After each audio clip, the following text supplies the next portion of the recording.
Okay, and this podcast title for this week is Mindset Matters, the art and science of peak performance. And I'm so thrilled to unpack the inner architecture of performance with Mark Pansiera, CEO Emeritus of the Pacific Institute, a global consultancy with over 5 decades of delivering customized solutions that empower organizations and individuals to improve performance and reach their full potential.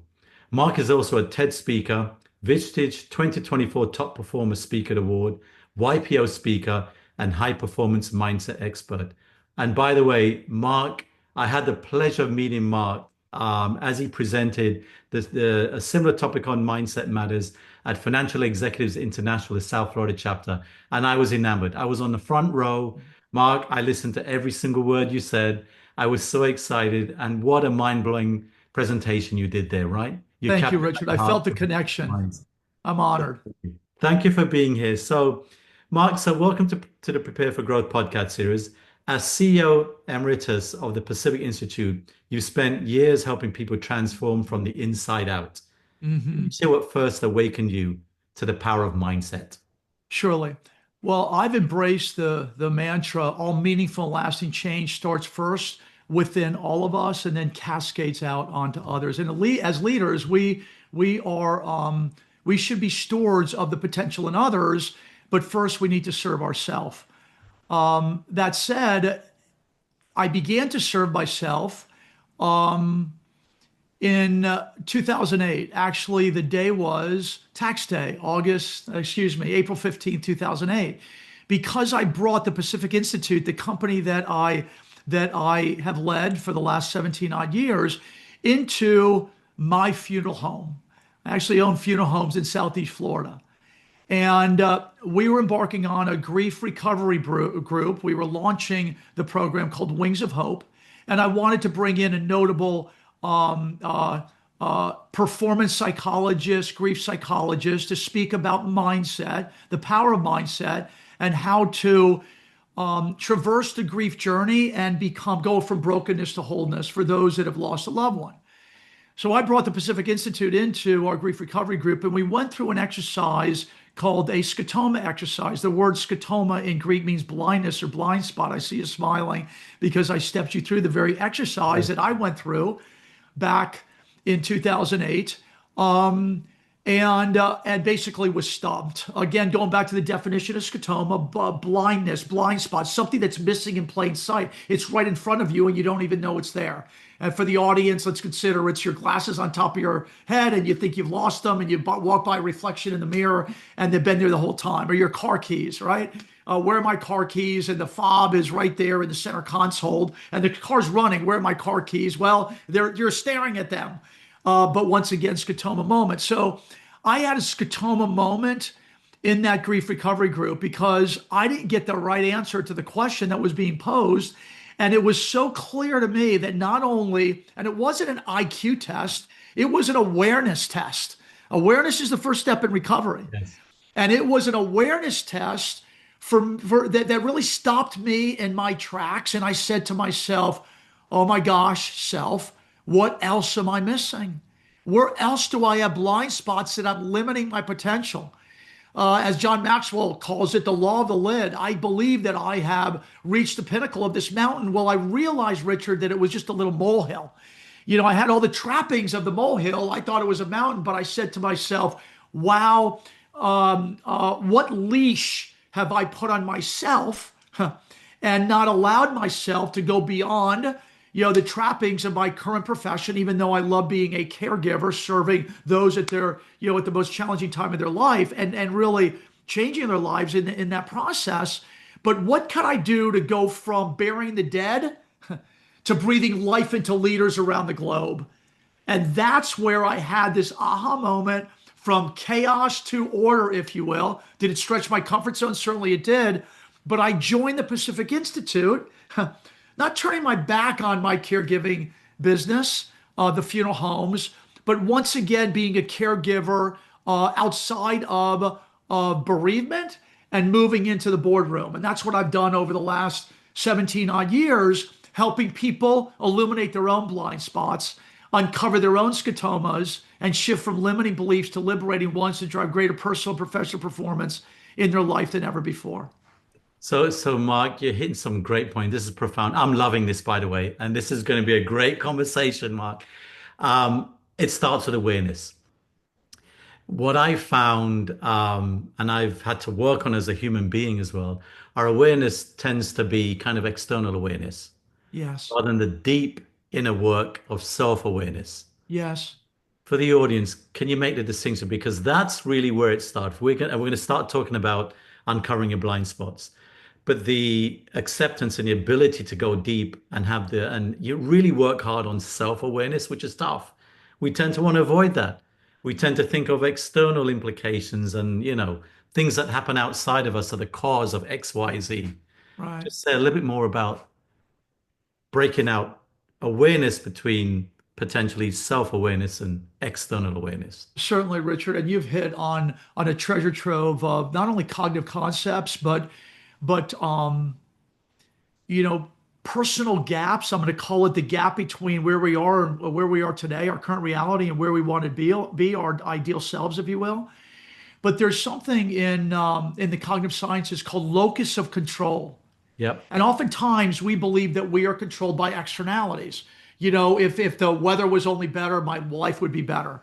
If I only won the lottery, certainly, I'd be happy forever then. Darn it all, if I just got that promotion, then I'd be set for the rest of time. External locus of control. Focus on triggers external from us that would then impact us internally. Well, I'm going to tell you that that's a fallacy. It's not real. Locus of control. Okay. The locus of control must be within us. And that awareness began, I'm going to say, in the 60s and 70s, because we went from being behavioralists, believing that it was all about, being a product of our environment. Now, I'm giving some research or some background here. Everybody can fact check me. But we went from this understanding of behavioral science, I am the way I am because of externalities, to no. All meaningful and lasting change starts within me first. I am in control of my own destiny. Okay. The locus of control needs to be governed within me. So once that awareness and I don't want to call it academic, but in a clinical way, once that is embraced, well, then I'm not going to say the rest is history, but then there's an awareness to say, okay, I've got to stop it. And a matter of fact, bear with me, Richard, I'm grabbing one of my technical devices here, and I had a cup of coffee with a dear friend this morning, and I actually gave what I was wearing to her, and I handed them out that night during the FEI presentation. Yes. My little mechanical device, it's a rubber band for the audience, and it says the pattern interrupt, positive self-talk. So I'm going to put this one back on because I gave it to a friend this morning. But to the point, once you are aware that you are in control of your own destiny, you snap yourself out of, I just snapped myself, hear that for the listening audience, out of that downward spiral of a pattern that wasn't serving us, that's not serving you. And I bring my thinking back up to a conscious level instead of that subconscious rumination. But it's okay. This isn't working for me anymore. I want something different now. It's wonderful if we all embrace locus of control and we all believe, okay, all change is going to happen in between my two ears, right? Within my own mind. But oftentimes we're on the wrong side of ego, as I was when I was leading the funeral home. And man, I thought I was the back daddy. I was the market maker. Look at my name. It's on the sign. Look at the watches that I wear. Look at the car that I drive. I got 3 kids. They're all in public school. Little did I know, or I should say, little did I know, or maybe I will say, little did I know that that's what was causing my head to bleed, because I kept beating it against the same wall on the wrong side of ego. My head was bleeding more, but I had all of the trappings, all the artifacts of supposed success. Man, was I not a healthy cat. I was a broken cat. So what happened was this aha moment occurred, but I realized that when you're working very, very hard and you're not finding the breakthrough or getting the breakthrough that you think you deserve, you have a scotoma, you have a blind spot. It is Einstein doing the same thing over and over again and expecting a different result. What's that? Insanity, right? Yes. So scotomas live where you're working really hard and you're not driving breakthrough. You're not getting what you believe you deserve. Or, Richard, and here's the drop the mic moment. You think you're a freaking expert. You think you got all the answers. You think that, you're the Mac Daddy or Mac Mommy or market maker. And, it's like, damn the torpedoes. I'm just going to keep going on. No. That's where you're missing the aha opportunity. Because within those blind spots of arrogance, the wrong side of ego, or the blind spot of, my gosh, I just seem to, I'm doing all the right things. I'm working hard and I'm being nice to the right. No. It's just not serving you anymore. So you've got to do that pattern interrupt, snap yourself out of it, and start asking the question, what belief might I have about those very things that I think I'm expert in, or that I'm not getting the results? What belief do I have that's holding me back? And that starts the aha moment, very much like with me that night at the funeral home when I went through the awareness exercise. And it's like, what in gosh's name else am I missing? And I just didn't want to tolerate my stupidity anymore. And that starts from within. In closing, closing the answer to your question, nothing's going to change, Richard, unless the individual has an attitude of, I want to change. I like it, love it. It's my choice to change. I don't want to be here anymore. If folks are considering that they can be pushed into change, that I have to change, or, my boss told me to change, or my significant other ain't going to happen. Because we naturally, subconsciously push back when we're pushed. And we dig our heels in. It's amygdala hijack, fight, flight, or freeze. But when you don't push back on yourself and you actually look towards the replacement picture, that's when you're saying, I'm not going to tolerate this anymore. I want to change. I like it, love it. I choose to change because I want it different than I'm experiencing it today. Back to you. I love that. Oh my God, Mark. Oh, wow. Tremendous wisdom bites. I tell you, I agree 100%. And you mentioned the big E word, which goes into uncovering blind spots now, right? Noticing and identity. So why is it so hard for us leaders, Mark, and as humans, to see our own blind spots? Um, I've insinuated the answers to some of the answers to that question in my recent reply, but why is it so hard? Well, the easy answer is, well, if it's a blind spot, it's blind to me. So that could be forever. And that's why it's so hard. However, Richard, it's all about beliefs. Yeah. And when you have sedentary beliefs, because beliefs are the core mindset, whether the belief is true or not, whether you have nurtured that belief or somebody has imposed it on you, teacher, friend, sibling, parent, because our beliefs are emblazoned in our soul pre-10 years old when we're kids. Yes. Yeah. And we as adults go back into that emotional history and we make decisions as adults based on our circumstances today, whether relevant or not, all tied to our emotional history. Oh, I'm not good at math, so don't send me a freaking spreadsheet. I have never been an extrovert, so I can't be a leader. What are you talking about? Where'd that belief come from? So the reason why blind spots are so challenging to illuminate is because the blind spot is holding on to a belief that you think is true. And so until you start questioning that truth and questioning that belief, you're not going to be able to illuminate what the hell is standing in your way. And you're just going to say, no, I know this to be true. Look at the stripes on my shoulder. See all the experience I have? No, I've been through this. I know it. No, I've seen it before. Man, when you lock on that way, you lock out opportunities for the future. You lock out innovation. You lock out relevance, whether you're raising a family or overseeing $1 billion budget, you're locking out opportunities for change, opportunities for innovation, because you're so stuck on your belief of the past, you've got a blind spot. Beautiful. So Mark, now we're going to get into a bit more even profound, and this may be entering a realm of some spirituality here, right? If our beliefs are a combination of, experiences, community, parenting, and some of the kind of deep imprints we have, what's reality then, Mark? What's reality? Surely. If you have yours, I have mine. Tom has his. Mark has whoever. Stephen has whatever. What's the Certainly. reality here now? In a leadership position, which is where you're going to the path of, there's humility, there's vulnerability, there's curiosity involved because my Absolutely. reality may not be Mark's reality. Without question. And answering in an organizational frame, the reality, strategic reality, higher purpose of the organization needs to be agreed upon by the body.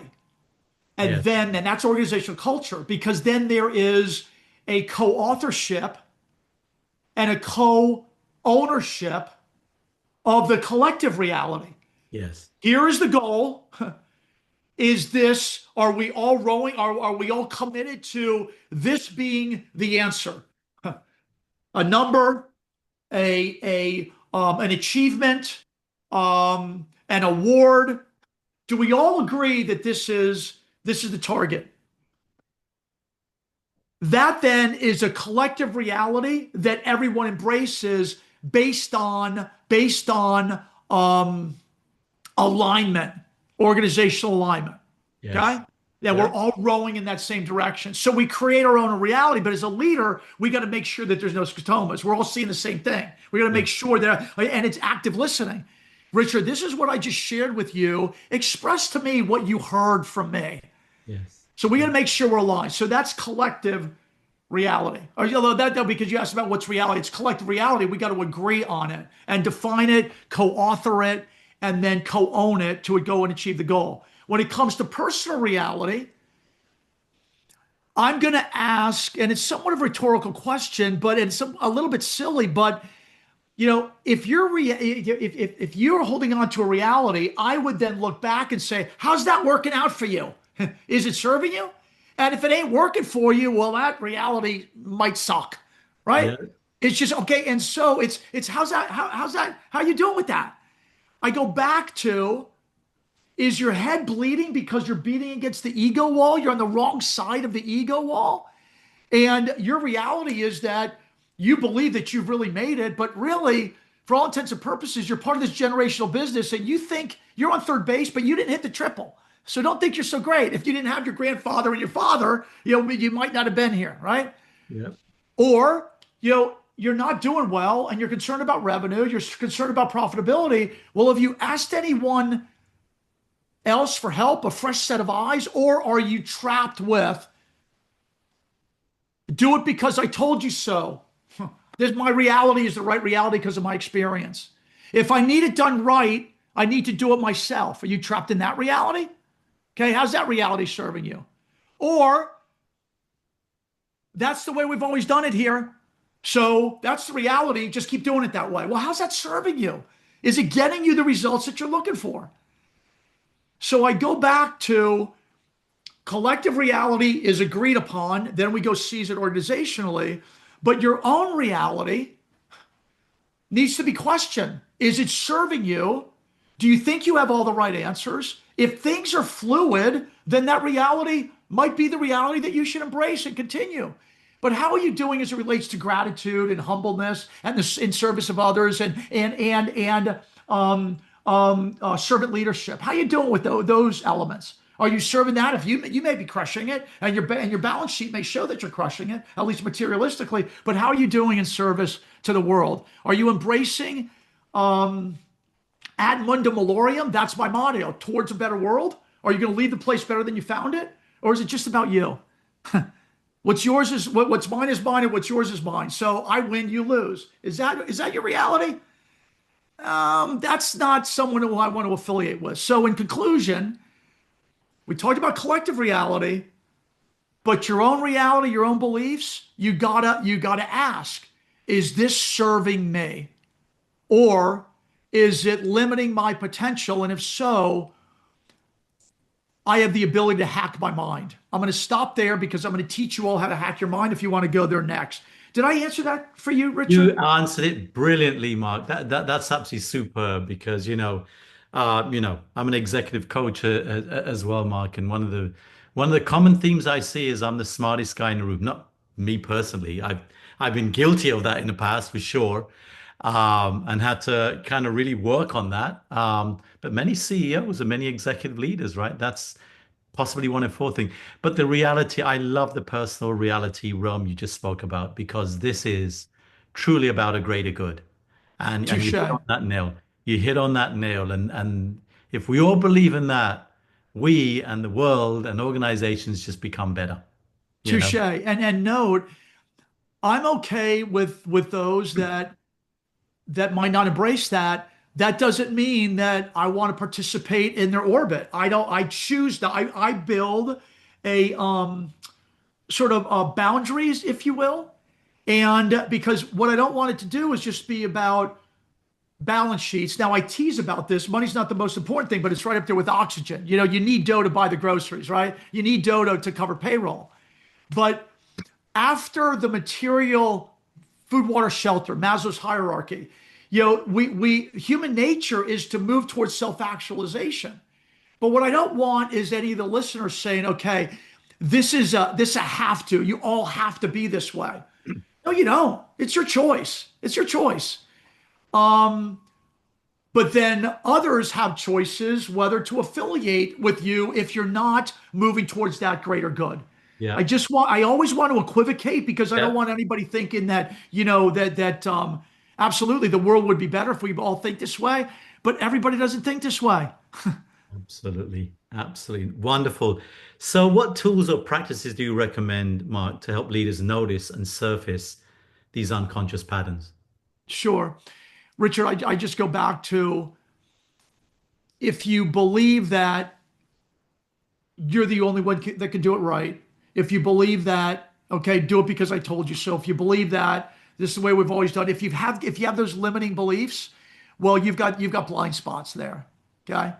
And if you want to break through, either because you haven't broken through, you want more out of your hard work, or you feel as if, okay, I'm really, as much as I believe that I'm an advanced thinker, I don't want to believe that I am the smartest guy in the room anymore. I want to truly break through in a very humble oriented way, but use a superpower of mine. I want to use a superpower in order to get to the other side, if you will. So once you have that realization, you need to uncover, there's no easy button for this, but you need to ask yourself, what's a belief that's standing in your way? Do you really believe that? Who told you that you had to be the smartest one of the one? Did you tell yourself that? Well, you must, if you're willing to change and you want to change, then you need to hack your mind and speak in the present tense as if you're not that person. I am a head coach. Here we go. I am a quintessential head coach. And I have got the playbook, but I've got great leaders. I've got great players on my team. And I'm going to help them be the best that they can be. It's not about me any longer. And so I'm going to be the head coach literally, meaning I'm going to get in their head and help them break their own scotomas. And I'm going to be the head coach leading the team. So that whole embracing of I'm going to be the head coach changes from if I want to do it, or hacks the mind. It's a polar opposite, 180-degree difference, going from if I want it done right, I need to do it myself, to I am a quintessential head coach and I'm going to bring the best out in others, and they are going to crush it under my leadership. So it's a diametrically opposed thought, which is your perceived reality, your belief. But we have the power, and here's the drop the mic moment. We've got the power to hack our mind due to neuroplasticity. Yep. When you think through with emotion, your replacement picture, what you want to be like differently, you're going to create new neural pathways through synaptic firings. This is all true stuff. You can fact check me. And it changes, actually morphs your brain, but it changes your thought patterns to move towards what your new replacement picture looks like as a head coach. And is it easy? No, it's like training to run a 5K. For those runners out there, or training, I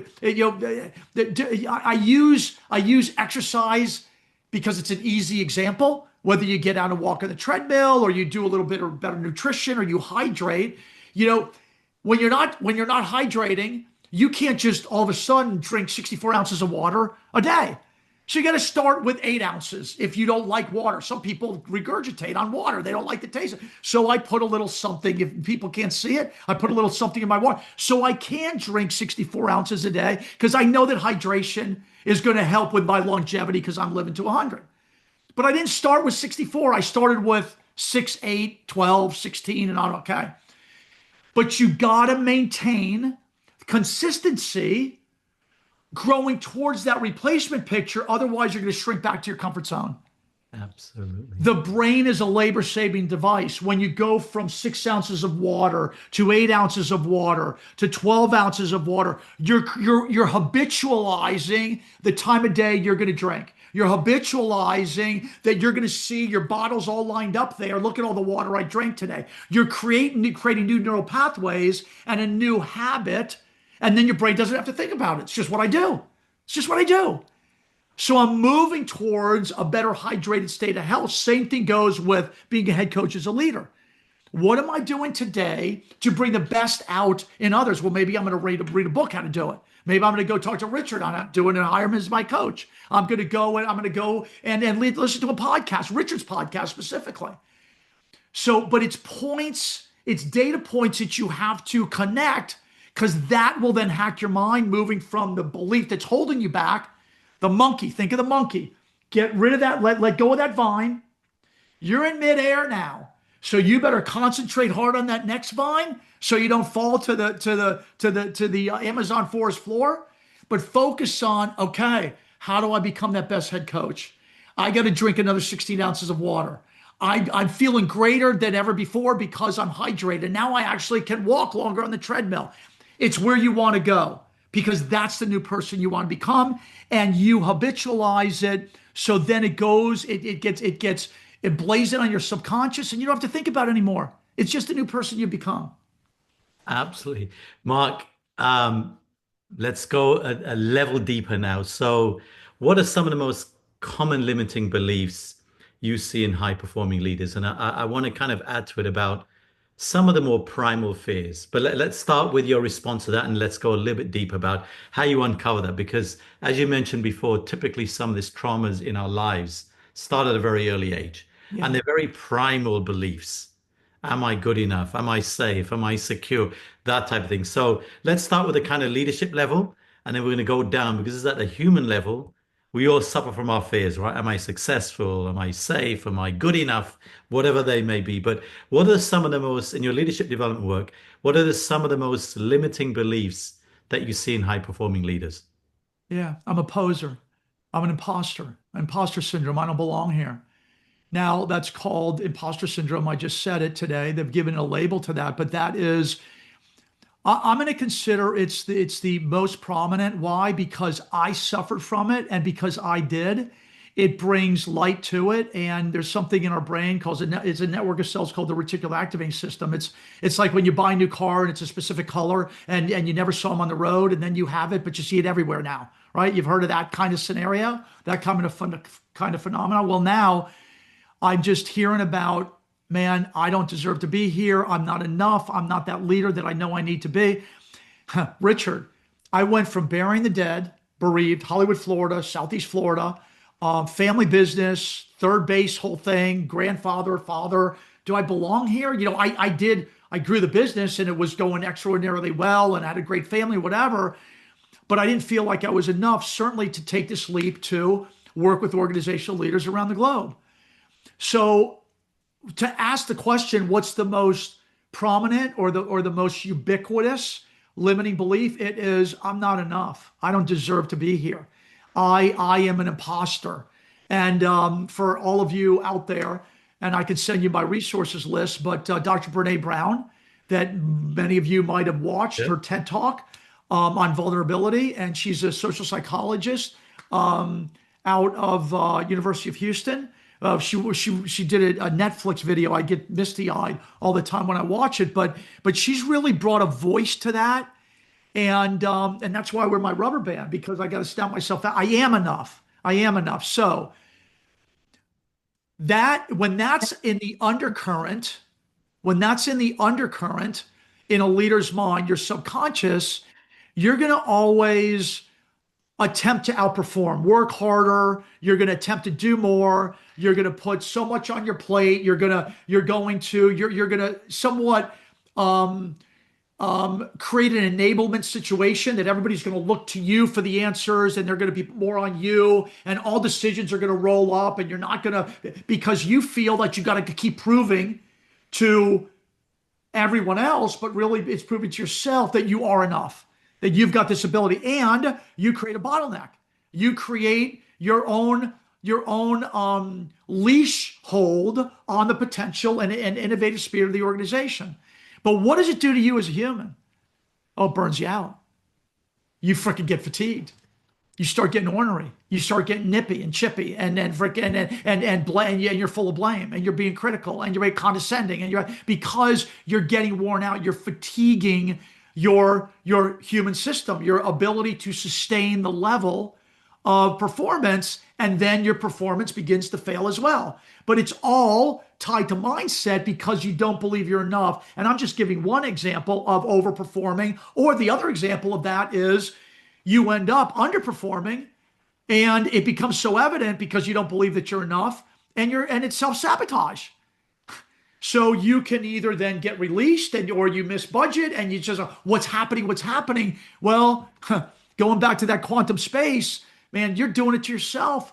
You're sabotaging your very performance. So either you are attempting to overperform, and you're making everybody else, you're enabling everybody else to be relying on you to do it all. And then you just burn yourself out, and it's downward spiral there. Or you truly start believing that you're not enough, and you duck and cover. You sold yourself in a big way. Look at my pedigree, look at my CV, curriculum vitae. But then you all of a sudden duck and cover. Closed door, out to lunch, literally and figuratively, and you prove yourself right because of your own personal expectation. Love it. Love it. And if we go to the foundations, I'd love to hear your perspective on this, because there's an old philosophical saying. When you mentioned earlier, one of the first things you talked about was, just the power of your thoughts and ability, because that's the unit. The unit is your thoughts. And there's a Absolutely. philosophical saying that, as is your desire, so is your will. As is your will, so is your deed. And as is your deed, so is your destiny. Destiny, that's who you become. I mean, we should go back to the Stoics. What a man thinketh, he becomes. I think that's biblical, but you can go back centuries. You can go back to Lao Tzu. You can go back to Socrates, Aristotle. I mean, just think of Galileo. I mean, if Galileo, it took the Catholic Church 500 years to forgive that guy to say the world wasn't freaking round, or wasn't square, right? And he had, man, there's a horizon out there, but we can sail to it. We're not going to fall off the other end. So he had a spirit of ingenuity and innovation. I mean, if we all suffered from blind spots that we weren't going to discover and uncover and recast them, we would never be the society that we are today as it relates to exploration and discovery and uncovering and growth and vitality and happiness. Not saying all of what we've manifested has made us happy, because there's certainly tumultuous times out there. But we have a choice. We have a choice on our thought patterns. And actually, that's one of our programs. It's called Thought Patterns for High Performance, because that does control our destiny. Going back to locus of control.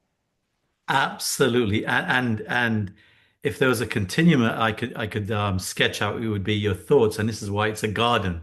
And sometimes a garden has flowers and sometimes a garden has weeds in terms of your thought patterns. And sometimes you can't control what comes into your head. But if you're self-aware enough and you examine what your thoughts, if you continue to water the weeds, those become your words and your speech. And those words in your speech become your actions and they become your habits and then your character and of course your destiny. So there is a continuum. So nurturing those thoughts, being very self-aware to the earlier point you made, watering them appropriately and making sure that you're able to kind of distinguish and discern the thoughts, whether they're good or not so good, is critically important. Respond You to and that. I need to be on the same side of the table. I mean, I'm smiling big. I like a bobblehead. I'm nodding. Yeah, Richard, go. You go, man. Hashtag winning. Talking about what do we water in the garden? We've got to be weed be gone for our Yes, brain. Weed be yes, gone for our brain, right? You talked yeah, about weeds. What grows yes, naturally in the garden? Weeds. And that ties to our research. We've got 50 to 70,000 thoughts going through our mind a day, and yeah, 80 to 9% of them are negative because of the reptilian brain, fight, flight, or freeze. You know, yeah. lion, tigers, and bears. Oh no, we got to go protect ourselves. Maslow's hierarchy: food, water, shelter. So we've got to snap ourselves out of that negative downward spiral, bring ourselves up to the conscious level, and be intentional about what we want versus what we don't want, or the woe is me, or my God, yesterday is good. Today is just like yesterday, and tomorrow is going to suck just like today. No, no. Shame on you. We got to be weed be gone for our brains. Once again, with the rubber band, snap ourselves out of it and be clear as it relates to the replacement picture. What do I want different tomorrow? Because we move, we're teleological. We move towards what we think about, and we got to paint that picture of what tomorrow looks like, even in the face of today, embracing the suck of today. But you've got to look at that garden saying, I see flowers blooming. You know, I know they're germinating under the ground. I planted those seeds before. I now have to water them. Continue with the metaphor. But you're spot on, and it's all tied to brain science. Back to you. Wonderful, wonderful. All right. We wanted to get to the hacks, and I loved the performance wedge, habits, attitudes, beliefs, and expectations. So you talk about the performance wedge as a core model. Yeah, Let's unpack that. How, certainly. how do habits, attitudes, beliefs, and expectations create either a wedge or a lift? Yeah, it's beautiful, Richard. So I don't know if you're going to be able to share visuals with your listening audience, but for the listening audience, it's actually our intellectual property, and it's somewhat simplistic, but it's very, very profound. And it's a triangle on its side. I'm sort of, are Yeah. they going to be able to see us as I'm giving all these arm gestures and We're silly on things? audio. We're on audio. Audio only. Yeah. So I'm sort of play acting over here for the audience, but Richard may be able to share the wedge with you. But it's a triangle on its side. And in between the left-hand side, which is the base of the triangle, is our potential. We got 100% potential when we're born. And then the peak of the triangle is the right-hand side, and it goes to a peak, just like you would imagine a triangle would. But in between the base, all of our potential, and our throughput, our output, is this wedge. It's this wedge. And as Richard aptly shared, our HABE acronym, HABES, worth the price of admission, HABES, habits, attitudes, beliefs, and expectations, that's this wedge that stands between our potential and our throughput. And those HABES are the collection of our mindset. That, by definition, is our mindset, the collection of our habits, attitudes, beliefs, and expectations that have been emblazoned in our soul since we were kids, as we talked about earlier. Yep. The benefit today, and note, that wedge is what limits your potential. You got 100% potential when you're born. And my gosh, our throughput, based on research, it's less than 10%. That doesn't mean we don't use all of our brain, but we don't definitely use all of our potential because of this wedge. And so the collective wedge, collective mindset, we believe that we're just born that way and we're stuck with that wedge as is. We're stuck with that filter system. And it's going to be, again, today's going to be like yesterday, tomorrow's going to be like today. It's not true. Because we can put our brain under PET scan, CAT scan, functional MRI, and based on our own very thought patterns that create these synaptic firings from neuron to neuron, we create neuroplasticity, new neural pathways, as I mentioned earlier. And those new neural pathways is what moves that wedge ever so slightly backwards to create exponential lift, if you will, lift, as you mentioned before, in our throughput. Okay. So, and I'm going to tell you about the interrelatedness of habits, attitudes, beliefs, and expectations, but we've already hit on the most important element of HABES, and that is our beliefs. Yep. And when we examine our beliefs first, it's going to have a trigger effect to our habits, attitudes, and our expectations. But they are all nuanced, closely related to our mindset, but it's all triggered by our beliefs.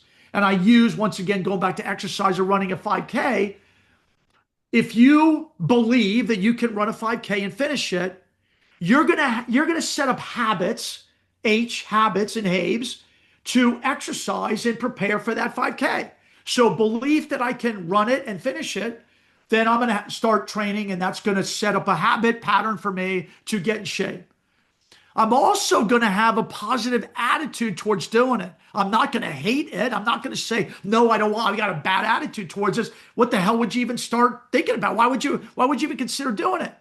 So if you believe you can run the 5K, you believe you can finish it, you set up a habit pattern to train for it, well, you're going to have a positive attitude no matter if it hurts or not. You're going to embrace the hurt, right? Stretch your comfort zone, but you're going to have a positive attitude, growth mindset. Man, I'm going to slay this. I can't wait to see the picture when I cross that finish line. And everybody's going to be so proud of me. Oh my gosh. And then we're going to go out for an adult beverage, and we're going to forget about all that training that got me there, right? Being funny, just being silly right now. And lastly, expectations. If you believe you can run a 5K, and you have good habits and positive attitude, well, you're going to have an expectancy. You're going to expect that you actually are going to cross that finish line. Because expectancy theory through Dr. Albert Bandura at Stanford University, God rest his soul, it's so vitally important because it's tied to efficacy, like the efficacy of a drug. Advil, when I take it, I think it's going to get rid of my headache. It's got high efficacy, okay? When I have a high efficacy about running that 5K, I've got an expectation that I'm gonna finish this darn thing. So HABES are interwoven, but everything is driven on the core lever, and that is beliefs. Because when you change your beliefs, you change, and going back to that progression, it is thought patterns drive new beliefs, drive new behavior, drive new performance, drive new outcomes. And that is what you shared earlier, the teeter-totter for success. It all starts with your beliefs. Back to you. Wonderful. Wonderful. And so it sounds as though beliefs, as you mentioned before, Mark, is the hardest to tackle. Are there any particular tools or practices that will kind of surface these beliefs? For example, keeping a diary or a journal. Absolutely. Self-reflection tools, bringing some insight to think, what would you, because that's a tough one. The other ones, as you said, you can get into a habit loop once you can uncover that. But those deep beliefs and uncovering them, what are the tools that are available? Surely. How do you go about them?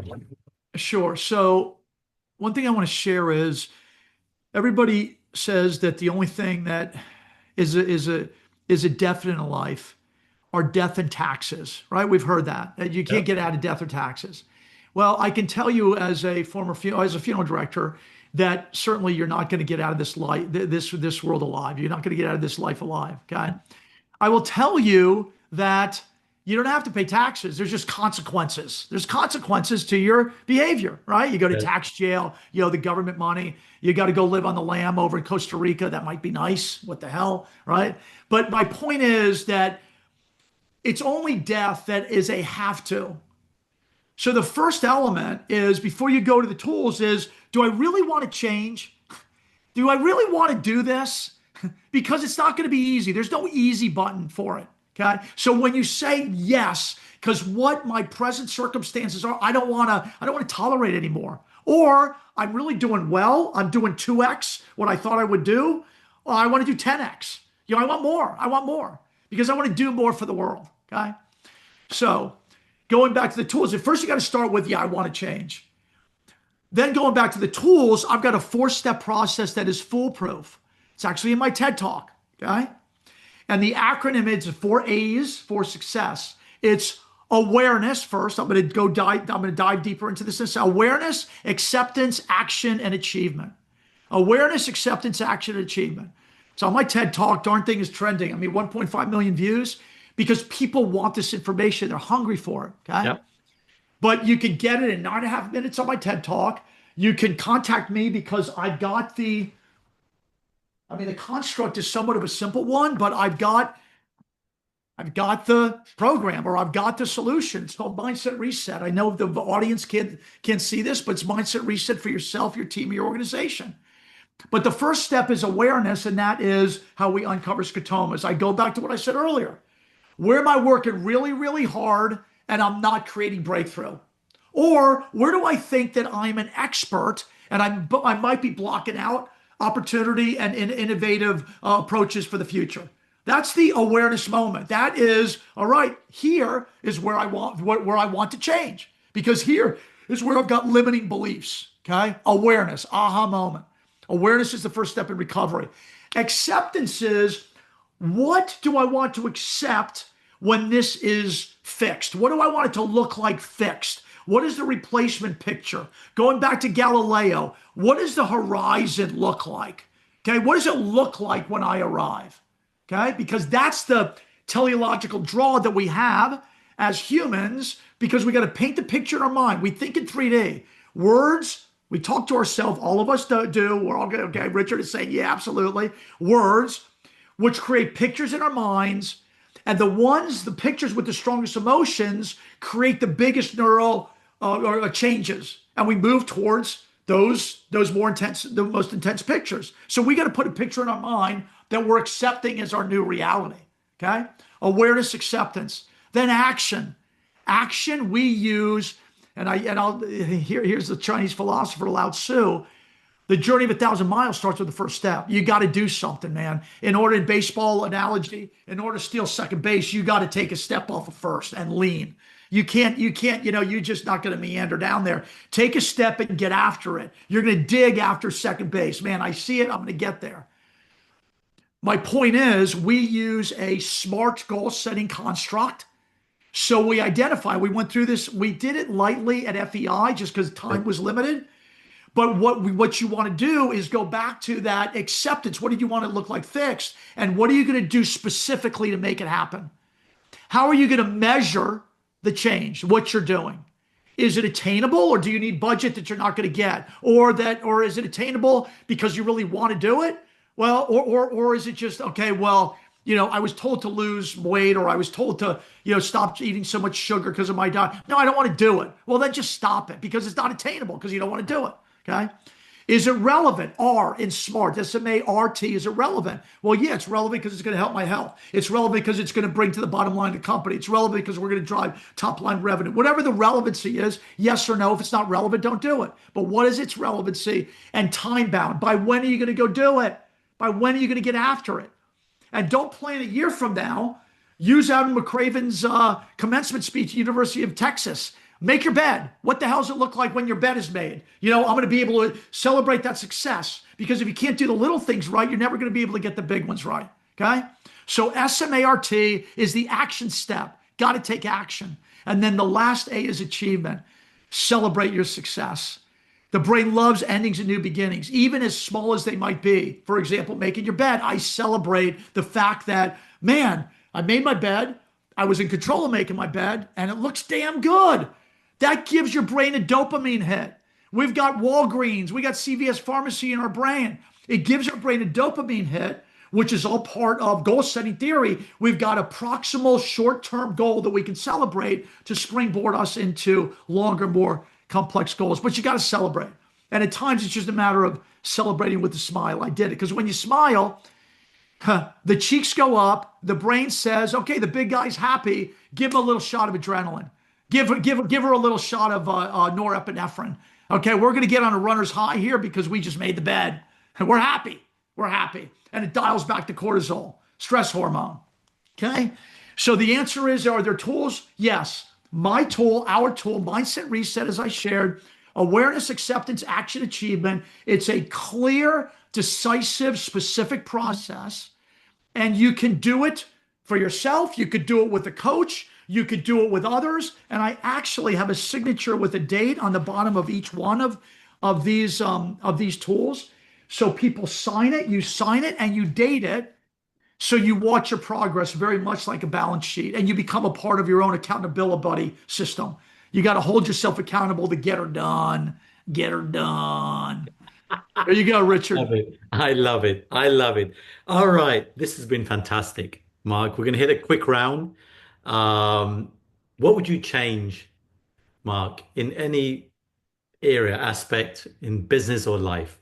You can pick anything. What would you change?